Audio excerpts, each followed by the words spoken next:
یہ ہر تاجر کے لیے یہ دو چیزیں میرے مصطفیٰ نے بیان فرمائی، باقی سب کے لیے ہے، اس نبی کے ساتھ اٹھایا جائے گا، اس نبی کے ساتھ اٹھایا جائے گا، لیکن تاجر اللہ کے رسول کے ساتھ اٹھایا جائے گا، میرے آقا محمد مصطفیٰ صلی اللہ علیہ وسلم کے ساتھ اٹھایا جائے گا، لیکن اس کے لیے دو شرطیں ہیں، اور وہ دو شرطوں میں اکثر لوگ پھسل جاتے ہیں۔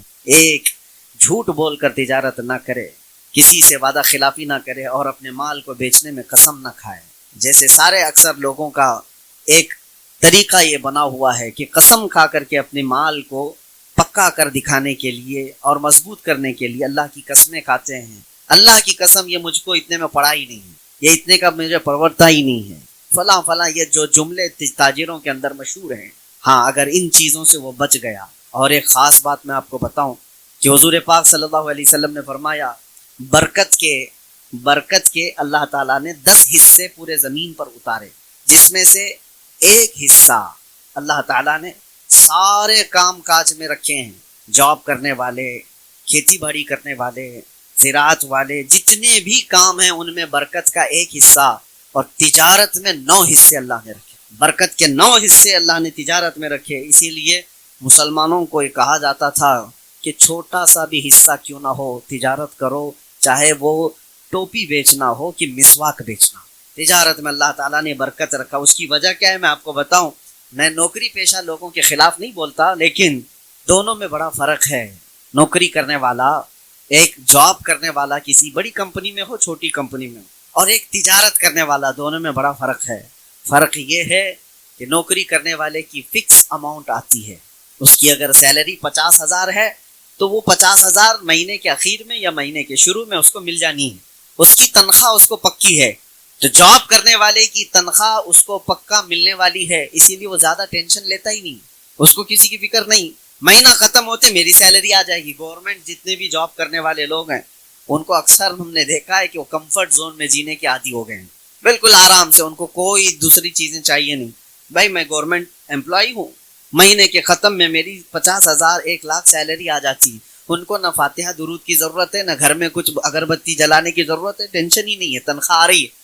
اور ادھر تاجر کا حال یہ ہے، 50,000 بھی کسی بزنس میں لگایا تو روز دل دھڑکتا رہتا ہے، لگ کے آئے گا کہ ڈوب جائے گا، یہ ڈوبے گا کہ آئے گا، ڈوبے گا کہ آئے گا۔ روزانہ یہ دعاؤں میں بھی ہے، علماء کے پاس بھی ہے، فاتحہ درود بھی گھر میں ہے، اور اللہ سے لگا ہوا ہے کہ مولا میرے مال کو نقصان ہونے سے بچا لے۔ تو اس کا تعلق اللہ سے زیادہ بڑھ جاتا ہے، اسی لیے کہا گیا ہے نوکری پیشے والے سے زیادہ تاجر کا توکل اللہ کی ذات پر ہوتا ہے، اللہ کی ذات پر اس کا یقین زیادہ ہو جاتا ہے، ڈوبتا ہے تو بھی فائدے میں آتا ہے تو بھی اللہ کے حوالے وہ کر دیتا ہے۔ اور اکثر آپ نے دیکھا ہوگا اسی لیے بہت ساری جگہوں پر جاب کرنے والے لوگ مسجدیں کم بنائے ہیں، تجارت پیشہ والے لوگ اکثر مسجدیں بھی قائم رکھتے ہیں۔ اللہ تبارک و تعالیٰ سچے ایماندار تاجروں میں آپ سب کا بھی شمار فرمائے، اور ہمیں بھی اللہ تعالیٰ اس میں شامل رکھے۔ میرے آقا صلی اللہ تعالیٰ علیہ وسلم نے تجارت کو فروغ دینے کے لیے خود بھی تجارت فرمائی۔ حضور پاک صلی اللہ تعالیٰ علیہ وسلم صرف 12 سال کی عمر میں تجارت کے سفر پر نکلے تھے، 12 سال کی عمر میں پہلی تجارت کا سفر آپ نے کیا ہے۔ تو اللہ کے نبی صلی اللہ علیہ وسلم نے جس میں قدم رکھا ہے وہ میدان کبھی برکت سے خالی ہو نہیں سکتا۔ آج میں نے ایک آیت آپ کے سامنے تلاوت کی ہے، اللہ تعالیٰ فرماتا ہے فَأَمَّا الزَّبَدُ فَيَذْهَبُ جُفَاءً وَأَمَّا مَا يَنفَعُ النَّاسَ فَيَمْكُثُ فِي الْأَرْضِ۔ جو نفع دینے والا ہے لوگوں کو اس کا، اور جو کچرا ہے اس کا۔ قرآن کہتا ہے، یہ 13ویں پارے کی آیت ہے سورۃ الرعد، اللہ فرماتا ہے جو جھاگ ہے وہ اڑ کے چلا جائے گا۔ جھاگ سمجھتے ہیں، جھاگ جو سمندر کے اوپر آ جائے، کف جس کو کہیں، فینا کہتے ہیں، کئی جگہ پر الگ الگ باتیں ہیں، جو ہوا میں اڑ جاتا ہے، وائٹ وائٹ تو دکھتا ہے لیکن وہ اڑ جاتا ہے۔ قرآن یہی کہہ رہا ہے کہ یہ جھاگ اڑ جائے گا۔ وَأَمَّا مَا يَنفَعُ النَّاسَ، اور جو نفع دینے والی چیز ہے، فَيَمْكُثُ فِي الْأَرْضِ، وہ زمین میں ہمیشہ برقرار رہتا ہے، زمین میں قائم رہتا ہے۔ نفع دینے والے بنو، جھاگ نہ بنو، جو کسی کام کی ہی زندگی نہیں ہے، اسی زندگی گزار کے فائدہ بھی کیا ہے۔ اگر دنیا میں آئے ہو تو کوئی ایسا کام کر جاؤ جو امت کو نفع دے، جو انسانیت کو نفع دے۔ ہمارے پاس آج وہ تاریخیں موجود ہیں، اسی لیے میرے آقا صلی اللہ تعالیٰ علیہ وسلم نے حدیث میں کیا فرمایا، من سن سنتا حسنتا فلہ اجرہا واجر من عمل بہا۔ جس نے کوئی نیا طریقہ ایجاد کیا اچھا، اس کا ایجاد کرنے کا ثواب بھی اسے ملے گا، اور جب تک قیامت تک اس ایجاد کیے ہوئے طریقے پر لوگ عمل کرتے رہیں گے، ان سب کا ثواب بھی ایجاد کرنے والے کو ملے گا۔ کسی نے اگر کوئی ایک مسجد تعمیر کی ہے تو مسجد تعمیر کرنے کا ثواب تو ہے، لیکن لاکھوں جو سجدے اس میں ہوتے رہیں گے ان کا ثواب بھی اسے دیا جاتا رہے۔ کریٹیوٹی جس کو کہا جائے، ایجادات جس کو کہا جائے، یہ مسلمانوں کا ایک خاص حصہ تھا۔ آج بانجھ بنا دیا گیا امت کو۔ آج ہمارے حالات یہ ہو گئے ہیں کہ ان سے کوئی چیز امید ہی نہیں رکھی جا رہی، حالانکہ ماضی قریب تک ہماری ترقیات کا دور اتنا سنہرا تھا، اتنا سنہرا جس کو تاریخ کبھی بھلا نہیں سکتی۔ میں آج مسلمان نوجوانوں سے اور جتنے بھی اہل ثروت حضرات ہیں ان سے بھی یہ گزارش کروں گا، اللہ نے جس میدان میں آپ کو طاقت دی ہے اس میدان میں کوئی ایسی ترقی کر جاؤ کہ تمہارے آنے کا زمین پر کوئی مطلب رہے، اس زندگی کا کوئی معنی تو رہے، ورنہ یوں آئے اور یوں چلے گئے۔ اسی لیے شاعر نے کہا ہے، موت اس کی جس کا کرے زمانہ افسوس، یوں تو یہاں آئے ہیں سبھی مرنے کے لیے۔ جس کے جانے کے بعد امت میں ایک خلا واقع ہو جائے، جس کے جانے کے بعد دنیا اس کے غم میں روئے، جس کے جانے کے بعد دنیا کو محسوس ہو کہ کوئی بہت بڑی چیز گئی ہے، ورنہ ہماری زندگی ایسی نہ ہو کہ جنازہ جانے کے بعد لوگ یہ کہیں دھرتی کا بوجھ چلا گیا، زمین کا کچرا ختم ہو گیا۔ عزیزان گرامی وقار، آپ کی زندگی سے متعلق اور ہماری زندگی سے متعلق ایک بات میں عرض کرتا ہوں۔ مولانا جلال الدین رومی رحمۃ اللہ تعالی علیہ بیان فرماتے ہیں، ایک بہت عظیم چیز ہے، بہت عظیم چیز ہے۔ خاص طور پر ایک واقعہ انہوں نے بیان کیا ہے۔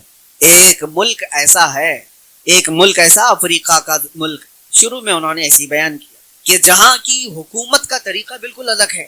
وہ ایک ملک ایسا ہے، ان کی حکومت کا طریقہ ایسا ہے کہ ایک سال ہی بادشاہ رہتا ہے کوئی، اور بادشاہ بنانے کا طریقہ ایسا ہے کہ ملک کے جتنے بھی ذمہ دار حضرات ہیں وہ ملک کی سرحد پر جا کر، باؤنڈری پر جا کر سال کی پہلی تاریخ میں کھڑے ہو جاتے ہیں رات کو، اور صبح جیسے ہوتی ہے جو شخص ملک میں پہلے داخل ہوا وہ ان کا بادشاہ ہے، جو بھی مسافر آیا، کوئی بھی آیا، وہ ان کا بادشاہ ہے۔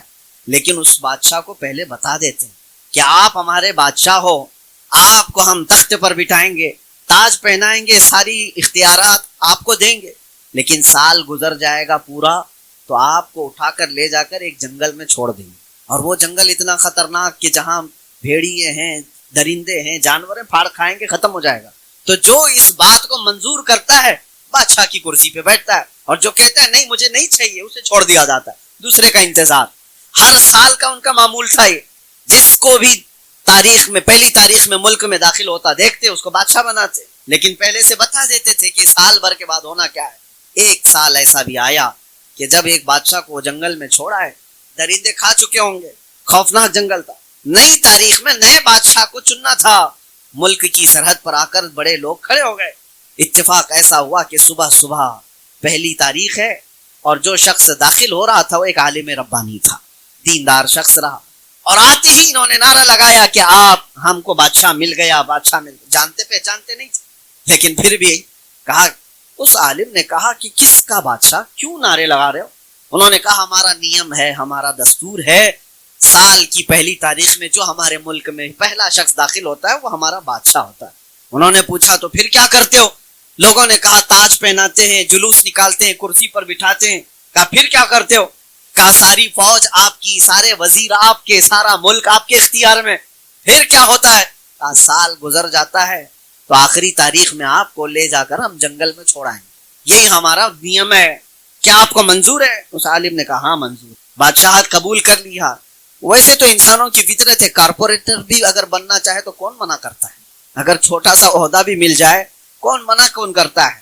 لیکن اس کو قائم کون رکھتا ہے؟ یہ اپنے کمال کی بات۔ اس عالم نے کہا منظور ہے۔ آئے، تاج پہنے، کرسی پر بیٹھے، وزیروں کو بلایا، فوج کو بلایا، دیکھا پہلا دن ہے، سارے نظام قائم ہو گئے، اور آج بادشاہ کا پہلا آرڈر یہ تھا، ملک کو اپنے ہاتھ میں لینے کے بعد پہلا آرڈر یہ ہے کہ مجھے وہ جنگل دکھایا جائے جہاں پر لے جا کر آخر میں چھوڑتے ہیں۔ بادشاہ کا آرڈر تھا تو سب لے کر کے چلے، جلوس گیا اور جنگل دیکھا تو اتنا خوفناک، وہاں پر کھوپڑیاں، ہڈیاں پرانے لوگوں کی پڑی ہوئی جن کو درندے کھا چکے ہیں، کانٹے دار درخت، خوفناک آوازوں سے بھرا ہوا جنگل۔ بادشاہ پہلے ہی دن دیکھ کر کے واپس آ گیا۔ کہا پھر فوج کے آدھے حصے کو کہا یہ جو جنگل کا خوفناک حصہ ہے اس میں جتنے کانٹے کے جھاڑیاں ہیں سب نکالے جائیں، کھوپڑیاں ہٹائی جائیں، اور اس کو پورے طور پر صاف کیا جائے۔ مہینے بھر تو جنگل صاف ہوتا رہا. دوسرا مہینہ آیا تو بادشاہ نے حکم دیا کہ وہاں ایک شاندار محل بنایا جائے. پھر ایک مہینے بھر وہاں پر محل کی تعمیر ہوتی رہی. تیسرے مہینے بادشاہ نے کہا ایک حوض تعمیر کیا جائے. چوتھے مہینے کہا یہاں ایک باغیچہ بنایا جائے. 6 مہینے تک تو وہ محل ہی بناتا رہا. اس جنگل کے اندر جتنے تھے سب کو بدل کر کے اس نے ایک بہت خوبصورت قلعہ بنا دیا. پھر اس کے بعد کہا میرے دربار سے لے کر اس جنگل جانے تک کے راستے کو پورا خوبصورت بنا دیا جائے. 4 مہینے اسی میں لگ گئے, پورا خوبصورت بنا دیا. اور اس کے بعد دیکھو تو نہ وہ جنگل ہے نہ وہاں کوئی خوفناک جھاڑیاں, پھولوں سے سجا ہوا ایک باغیچہ جس میں نہر بہ رہی ہے. خوبصورت ترین حصہ اس نے بنا دیا. اور ابھی سال کو ختم ہونے میں دن باقی تھے. اب گن رہا ہے کب ختم ہوگا کہ یہ لوگ لے جا کے چھوڑے. جب سال ختم ہو ایک ایک دن گنتا ہوا گزار رہا ہے, گننے میں دن گزر نہیں رہے. بہرحال جیسے دن ختم ہوئے جلدی سے بادشاہ نے سب کو بلایا, میرا سال ختم ہو گیا, مجھے لے جاؤ, جہاں چھوڑتے تھے وہاں چھوڑاؤ. سارے لوگ آئے اور آ کر کے انہوں نے کہا بادشاہ سلامت, آج سے ہمارا نیم بدل گیا ہے, ہمارا قانون بدل گیا ہے. کہا کیا ہوا کیا؟ کہا نہیں, 1 سال کے بعد جو ہم جنگل میں چھوڑ آتے تھے سب نے یہ طے کر لیا کہ اب ہمیشہ کے بادشاہ آپ ہی ہو, اب آپ ہی ہو. کہا ایسا کیوں بدل لیا, ایسا کیوں تم نے قانون بدل لیا؟ کہا اب تک ہم نے دیکھا جو بھی بادشاہ تھا وہ بیوقوف تھا, صرف اپنے مزے میں جیتا تھا. یہ پہلا بادشاہ ہم نے دیکھا جو بعد میں جانے والی منزل کی تیاری ابھی سے کر رہا تھا. عقل مند جو بادشاہ ہے ہم نے دیکھ لیا جو آخرت کی تیاری کر رہا ہے وہی حقیقت میں ہمارا بادشاہ ہے. مولانا جلال الدین رومی یہ واقعہ بیان کر کے کہتے ہیں اے پڑھنے والے, یہ کوئی ملک کا قانون نہیں ہے, یہ پوری دنیا کا قانون ہے. دنیا میں جب تم آتے ہو تو ہر کوئی تمہیں بادشاہ بنا دیتا ہے. جب تم پیدا ہو کر کے اس دنیا میں آئے تھے تمہیں اٹھانے والے, تمہاری تعریف کرنے والے, تمہارے آس پاس گھومنے والے سب موجود ہیں.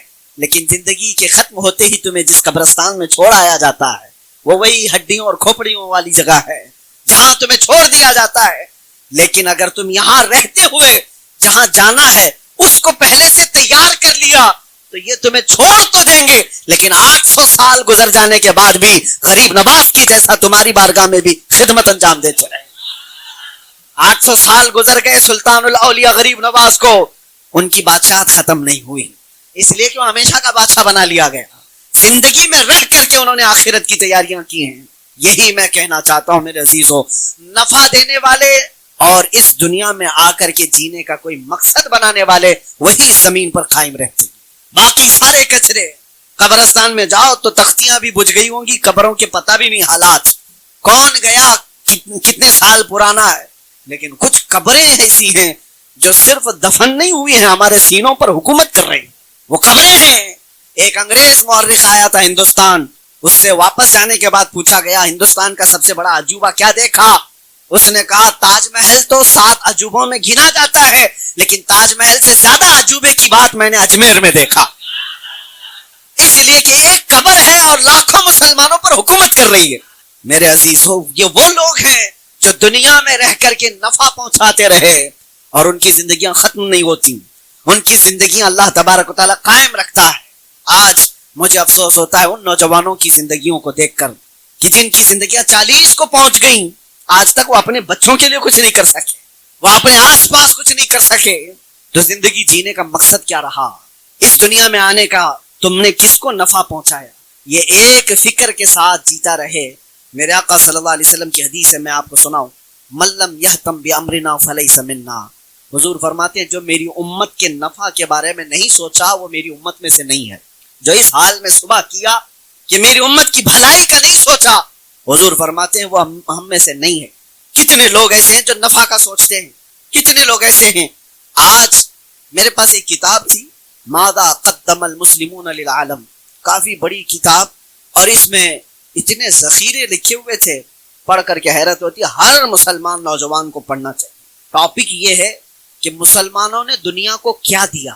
ایک بہت بڑا ٹاپک ہے. ہمارے پرکھوں نے, ہمارے علماء نے, ہمارے دانشوروں نے اس دنیا کی ترقیات میں کیا حصہ لیا. اکثر کو تو آج پتہ بھی نہیں, کیونکہ پروپیگنڈا ایسا پھیلا ہوا ہے کہ تم کسی کام کے نہیں ہو, اسی لیے یہ جانتے بھی نہیں. ہر ترقی میں مسلم دانشوروں کا حصہ ہے.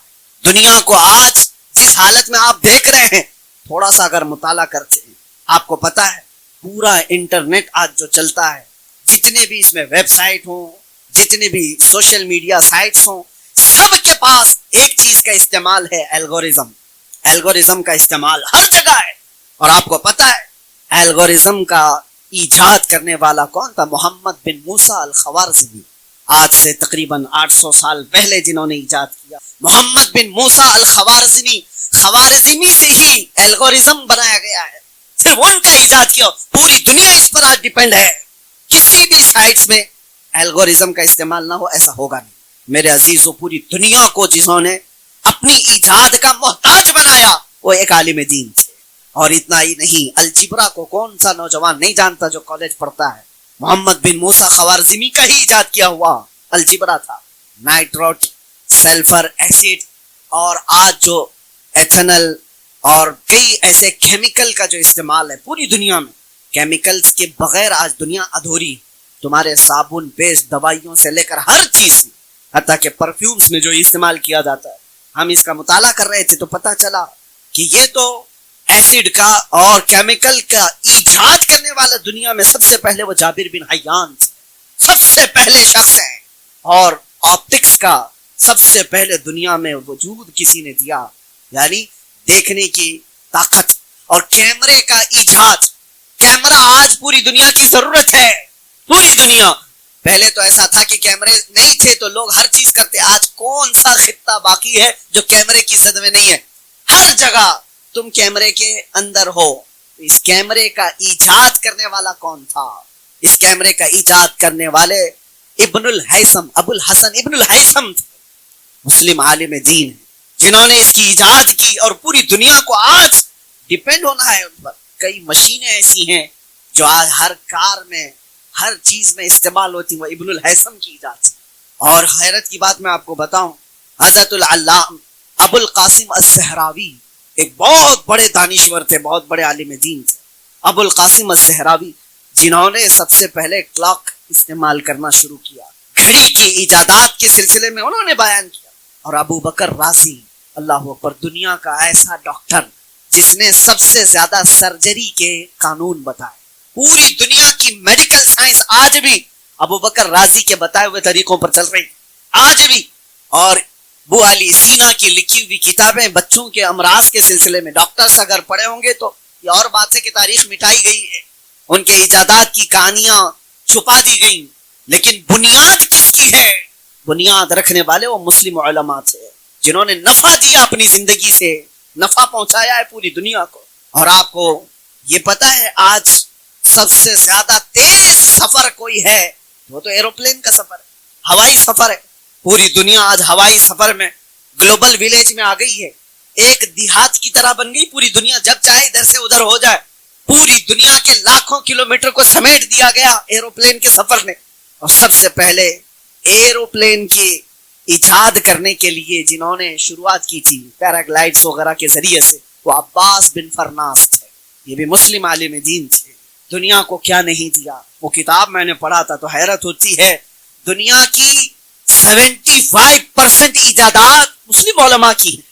اور آج اسی امت کا بچہ نشے میں مسحور ہے، آج اسی امت کا بچہ نوجوان گلیوں اور نکڑوں پر اپنی راتیں گزار رہا ہے۔ آج زندگی بے مقصد گزارنی پڑ رہی ہے لوگوں کو، کیوں ایسے؟ تم بہت بامقصد اس دنیا میں آئے تھے، اور ایسا نہیں ہے کہ اس سے پہلے والے لوگ۔ اور کام کرنے والوں میں آپ کو بتاؤں، میں بہت جو انسپائر ہوں کچھ چیزوں سے، ممبئی کی سرزمین پر مجھے جب یہ پتا چلا، آپ کو پتا ہے مدن پورہ سنی بڑی مسجد کو آپ نے دیکھا ہوگا، بھائی کلّہ اتنی بڑی مسجد ہے، تقریباً 150 سال پرانی مسجد۔ اسی طرح ایک حمیدیہ مسجد بھی آپ نے دیکھا ہو پائے دھونی میں، یہ مسجد۔ اور مسافر خانہ کراپرڈ مارکیٹ کا سابو صدیق مسافر خانہ، بھائی کلّہ میں سابو صدیق پولی ٹیکنیکل ہاسپٹل کالج، یہ 4 سے 5 بڑی بڑی عمارتیں جو تقریباً 100 سال پرانی ہیں، یہ 100 سال پرانی۔ ان سب کو بنانے والا ایک ہی شخص تھا، ایک ہی شخص۔ اور حیرت کی بات میں بتاتا ہوں، وہ میمن فیملی سے تعلق رکھنے والے حاجی سابو صدیق، یہ 3 مسجدیں، ایک مسافر خانہ، ایک ہسپتال اور ایک اس زمانے کی انسٹیٹیوٹ کالج، اتنا دنیا کو دے کر کے جانے والا۔ آپ کو پتا ہے وہ سابو صدیق صرف 23 سال کی عمر میں انتقال کر گیا، 23۔ یعنی 25 سال سے کم کا جوان یہ ساری چیزیں دنیا کو دے کر چلا گیا. لاکھوں سجدے ان مساجد میں آج بھی ہوتے ہیں. جوان ہو تو ایسا ہو جو امت کو نفع دے کر جائے, زندگی ہو تو ایسی جو لاکھوں کو فائدہ پہنچا کر جائے. اسی طرح سے میں پڑھ رہا تھا, آزادی کی تحریک جب چھڑی تھی ہندوستان میں, آج ہم جو آزادی کی سانس لے رہے ہیں اس میں 1 2 نہیں 30,000 علماء کی قربانیاں شامل ہیں. علماء اہل سنت کی بات کر رہا ہوں.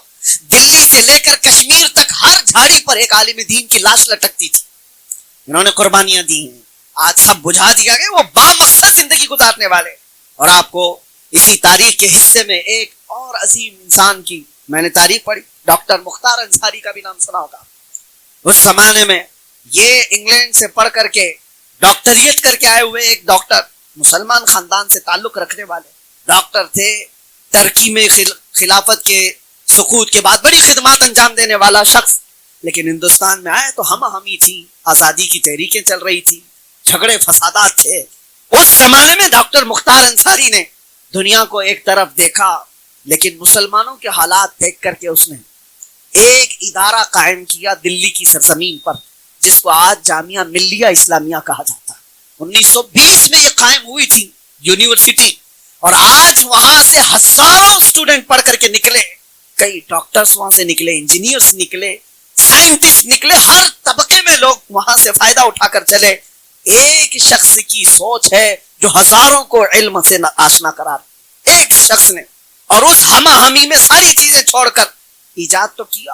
اس طرح سے وہ لوگ تھے جو امت کو نفع دے کر کے گئے, قوم کو نفع دیا, بلکہ ملک کی ترقی میں حصہ لیا. کیا آج یہ جو پروپیگنڈا ہے اس کے خلاف کوئی جواب ہے ہمارے پاس کہ مسلمانوں کا کوئی حصہ نہیں ہے؟ حصہ کیسے نہیں ہے؟ حصہ اتنا بڑا ہے کہ آج ہمارا دیش پاورفل ہے اور اگنی میزائل رکھتا ہے تو وہ بھی اے پی جے عبد الکلام کی وجہ سے ہے.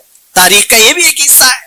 ہندوستان پاورفل ہے, نیوکلیئر پاور رکھتا ہے, تو اس کا بھی صحرا ایک ڈاکٹر عبد الکلام کے سر جاتا ہے. یہ دنیا کو پتا ہے. کہاں کہاں سے وہ پلہ جھاڑتے رہیں گے. آزادی گیٹ پر 1 لاکھ سے زیادہ مسلمان شہیدوں کے نام لکھے ہوئے ہیں, 1 لاکھ سے زیادہ. یہ بامقصد زندگی جینے والے لوگ تھے. آج میں یہ تمام باتیں رکھ کر کے اس لیے عرض کر رہا ہوں, اللہ نے اگر تمہیں مال دیا, ثروت دیا اور وقت دیا ہے تو یہ انٹرنیٹ پر تباہ و برباد کرنے کے لیے نہیں.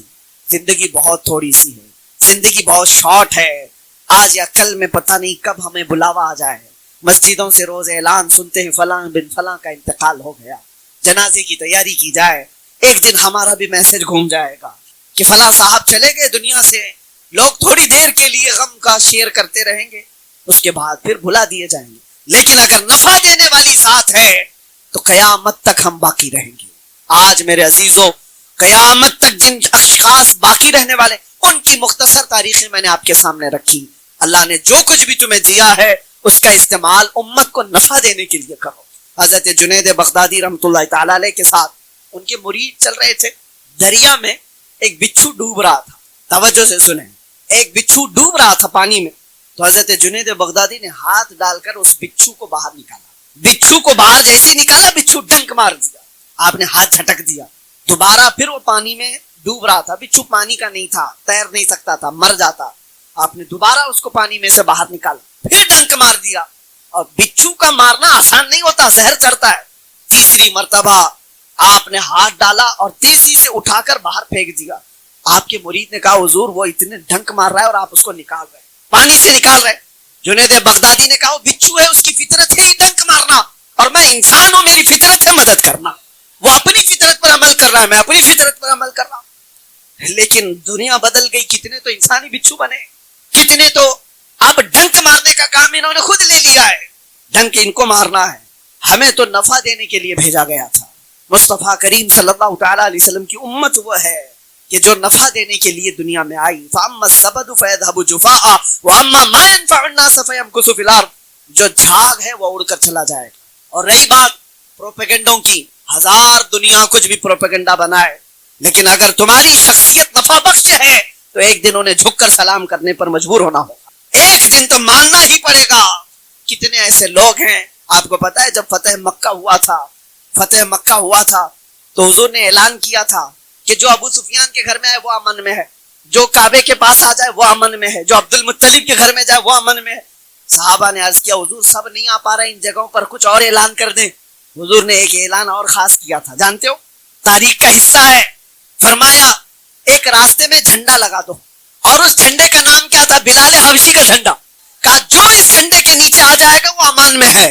وجہ کیا تھی؟ لوگ وہاں پہنچ رہے تھے، جو جھنڈے کے قریب گئے ان کی جان کو امان۔ ارے وہ جھنڈا تو ابو بکر صدیق کے نام کا بھی ہوتا، عمر فاروق کا، عثمان غنی کا، حیدر کرار کے نام کا بھی ہوتا، رضوان اللہ علیہ مجمعین۔ بلال حبشی کے نام کا جھنڈا، تاریخ کو یہ بتانا تھا، جس کو تم ذلیل ترین خادم سمجھتے تھے، آج اپنی جان بچانے کے لیے اس کے جھنڈے کے نیچے آنا ہے۔ دنیا تمہیں مانے گی، ایک دن مانے گی۔ نفع پہنچانے والے اور استقامت والے کو دنیا تسلیم کرے گی مجبور ہو کر، اور آج ہمیں کام کچھ کر کے جانا ہے، نفع دے کر کے جانا ہے۔ اب بس میں بات کو ختم کرتے ہوئے ایک اور آپ کے سامنے مثال دے دیتا ہوں۔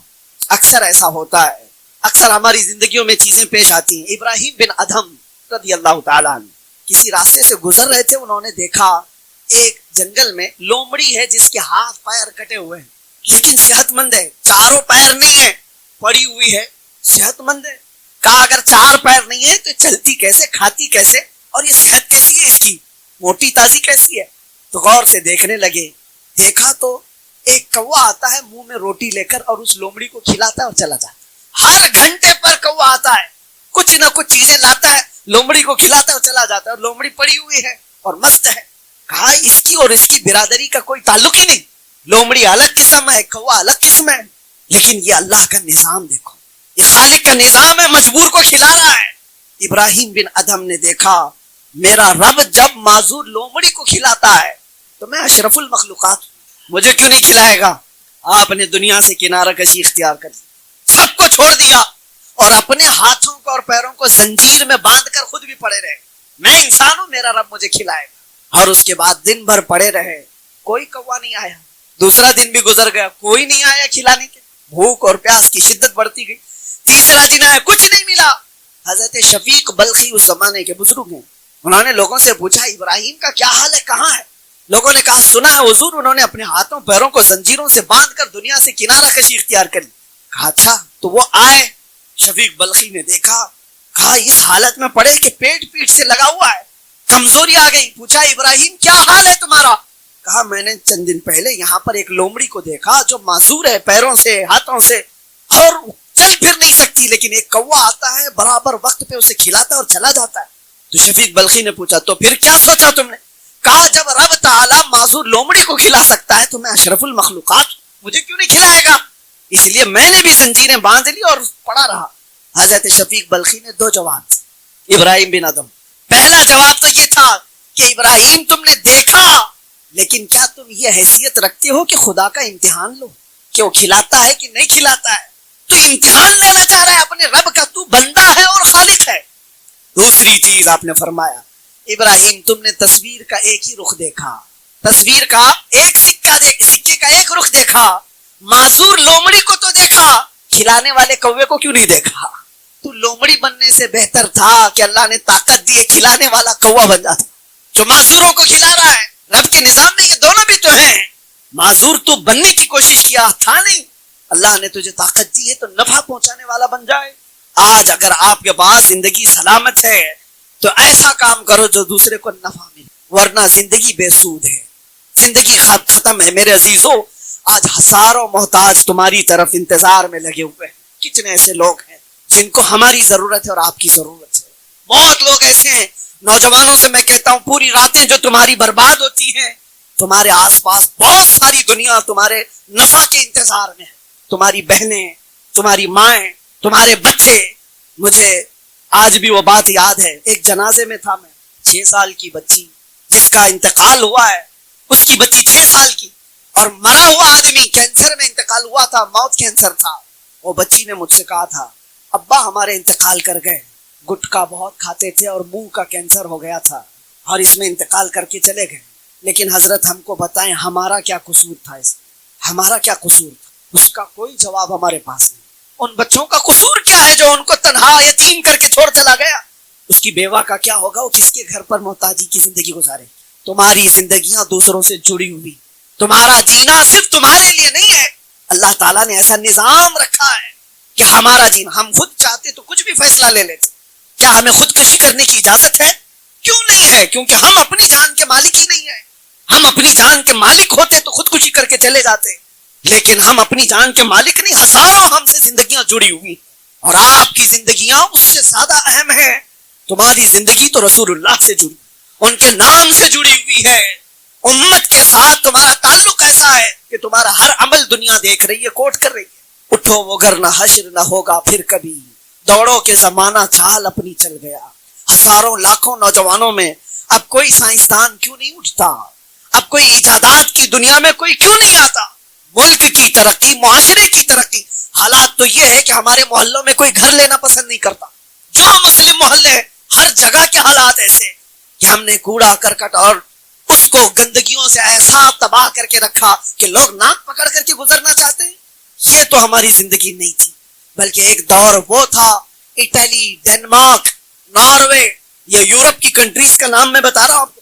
وہاں کے بادشاہ اپنے بچوں کو پڑھنے کے لیے اندلس کے علماء اسلام کے پاس بھیجا کرتے تھے. اور جب کبھی کوئی عالم دین سے پڑھ کر کے یورپ کا بچہ آتا تھا، اسے دیکھنے کے لیے بھیڑ جمع ہوتی تھی کہ یہ مسلم علماء سے پڑھ کر کے آیا ہوا بادشاہ کا بیٹا ہے. اور آج حالات بدل گئے، ہمارے بچے یورپ جا رہے ہیں، علم رخصت ہو گیا ہمارے اندر سے، جہالت اتنی زیادہ آ گئی. مجھے درد اس بات کا ہوتا ہے کہ دنیا کے کتنے خطوں میں نے دیکھا ہے، شہر کا جو علاقہ مسلم ڈومینیٹ کہلاتا ہے، بہت سارے شہر ہیں ہندوستان میں جہاں مسلم میجورٹی، مسلمان محلے کثرت سے ہیں. ان علاقوں کی ایک کامن چیز ہم نے ہر جگہ دیکھی کہ سارا نشہ وہیں بکتا ہے، وہیں ہوتا ہے، وہیں ڈیلر ہوتے ہیں، سب کچھ وہیں. کیوں ایسا ہے؟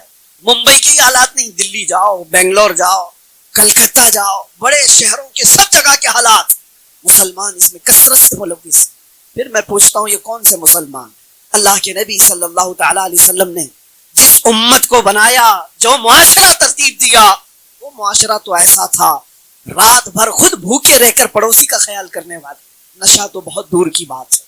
جنگ میں شہید ہونے کے وقت زخم کھا کر کے گر گئے ہوں، ایک کھٹوری پانی کسی نے لا کر کے زخمی صحابی کو دی.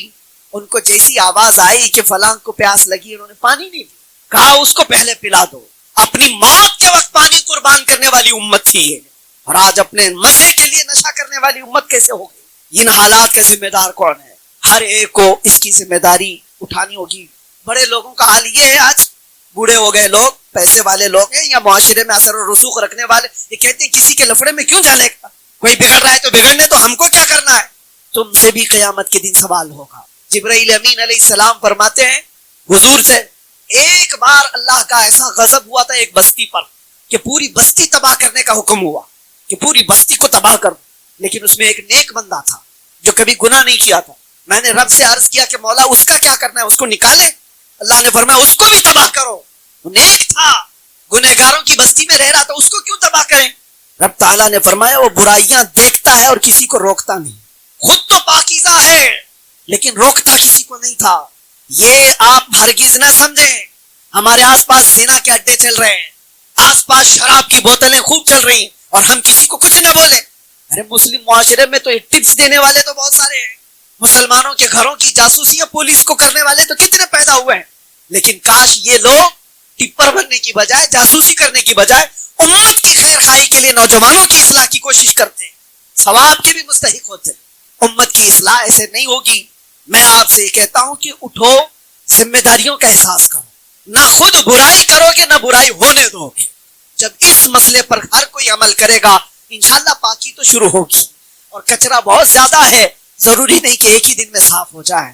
شروعات کرو تو چند مہینے گزرے، چند سال گزرے، پھر وہ معاشرہ آ جائے گا جب گزرنے والے کہے گا، گزرنے والا یہی کہے گا اس معاشرے سے مدینے کی خوشبو آیا کرتی. ہمیں بس وہ معاشرہ چاہیے جہاں سے گزرنے والے کو میرے مصطفیٰ کی خوشبو آئے. اللہ کریم ہمیں کہنے سننے سے زیادہ عمل کی توفیق عطا فرمائے، ہمیں نفع بخش زندگی عطا فرمائے، امت کے نفع کے لیے جینے کی توفیق عطا فرمائے. بارگاہ رب العزت میں یہ دعا ہے اللہ حلال کھلائے اور حرام سے بچائے. وآخر دعوانا ان الحمد للہ رب العالمین.